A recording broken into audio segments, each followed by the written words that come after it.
Hello viewers, welcome to Magizhambu channel. Magizhambu சேனலில் இன்றைக்கி மொச்சக்கொட்டை பொடிமாஸ். மொச்சக்கொட்டைனா இது காஞ்ச முத்துன மொச்சக்கொட்டை. இது எப்படி இருக்குது பாருங்கள். இதுதான் முத்துன மொச்சக்கொட்டை, கடையில் வாங்கிறது. அதை ராத்திரியே ஊற வைக்கணும். ஊற வச்ச மொச்சக்கொட்டை இது. ஊற வச்சதை தோல் நீக்கி பிதுக்கி இது மாதிரி எடுத்துக்கணும். எல்லாத்தையும் அதே மாதிரி செஞ்ச அப்புறம் கொஞ்சம் தான் செஞ்சு காட்டணுங்கிறதுக்காக போட்டிருக்கேன். இது ஊற வச்சது. ஊற வச்சதில் இது மாதிரி ஒன்று கருப்பு இருக்கும், அதை நீக்கிடணும். இப்படி தான் பிதுக்கணும். பிதுக்கிறது எப்படின்னா, இப்படி பிதுக்குனா ரெண்டு சைடுமே கருப்பாக இருக்காதுங்க பாருங்கள். ஒரு சைடு கருப்பு இருக்கும், ஒரு சைடு கருப்பு இருக்காது. கருப்பை நீக்கிட்டு கருப்பு இல்லாததை எடுத்துக்கணும். இதோ இதுலேயும் கூட ஒரு சைடு கருப்பு இருக்குது. இதில் லேசான கருப்பு பரவாயில்ல. இதுக்குள்ளே வண்டு வரும். வண்டு வந்ததுன்னா தான் சுத்தமாக நிற்கிடணும். ஓட்டை போட்டிருக்கோம். இப்படி தான் பிதுக்கி தோல் நிற்கணும். ஒரே அமுக்கெல்லாம் வந்துடும். அது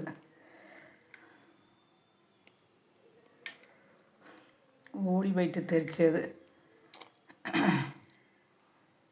இப்படி தான். இது எல்லாருக்கும் தெரியும், தெரியாது ஒன்றும் இல்லை. ஆனால் இதை எப்படி சமைக்கிறது பொடி மாசுங்கிறது எல்லாருக்கும் தெரியாது. அதை நான் செய்ய போகிறேன். எப்படி செய்கிறேன்னு பார்த்துக்குங்க.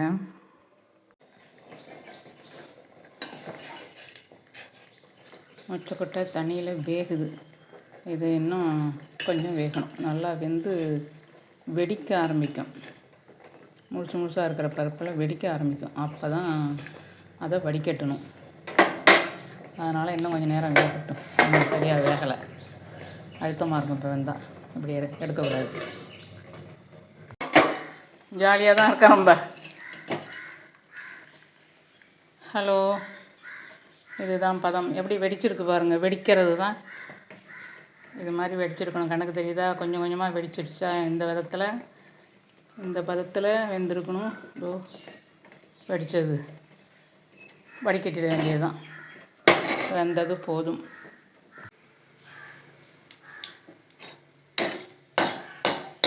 கடுகு உளுத்தம்பருப்பு தாளித்து இதோ வெந்த மொச்சக்கொட்டையில் தூள் உப்பு மஞ்சப்பொடி தேங்காய் 3 போட்டு வச்சுருக்கேன். அவ்வளோதான். அதில் கொட்டி வதக்க வேண்டியது தான். இதோ கடுகு வெடிச்சிருச்சு. கடுகு உளுத்தம்பருப்பு மிளகாய் அவ்வளோதான். தாளிக்க வேண்டிய ஐட்டம். வெங்காயம்லாம் இதுக்கு போடக்கூடாது. அதனால் வெங்காயம் கிடையாது.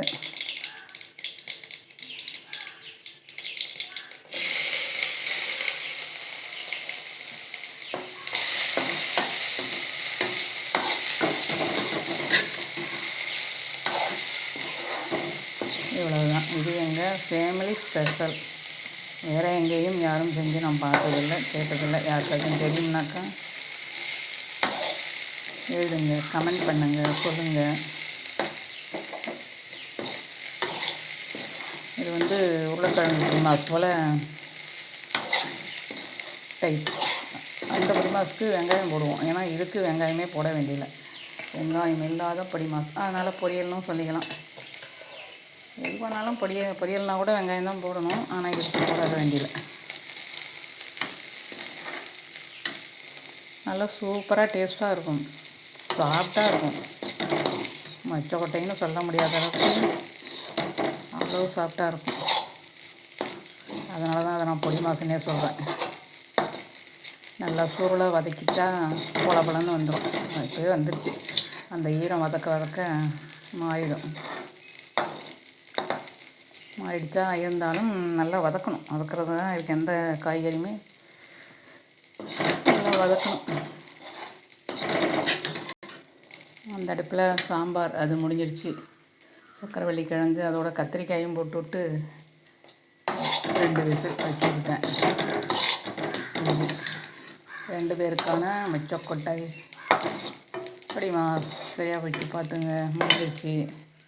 அவ்வளோதான். தேங்க்யூ.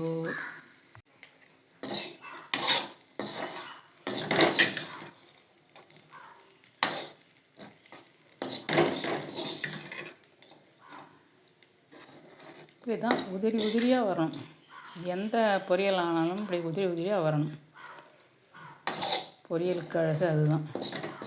பொடி மாசுக்கும் அதுதான் அழகு. இப்படி வரும். கண்ணுக்கும் அழகு, நாவுக்கும் சுவை, கண்ணுக்கும் நாவுக்கும் ரெண்டுக்குமே விருந்துன்னு சொல்லுவோம். சமையலுங்கிறது அப்படி தான்.